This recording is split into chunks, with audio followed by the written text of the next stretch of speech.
P T I کے vice chairman Shah Mahmood Qureshi کا کہنا ہے کہ سپریم کورٹ نے نظریہ ضرورت کو دفن اور آئین کا تقدس بحال کر دیا ہے۔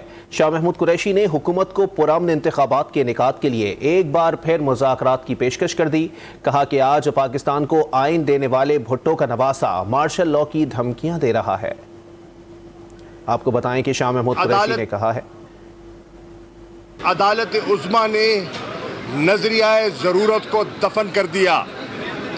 آج عدالت عظمیٰ نے آئین کے تقدس کو بحال کر دیا۔ بڑی کلیئر لائن واضح ہو گئی ہے۔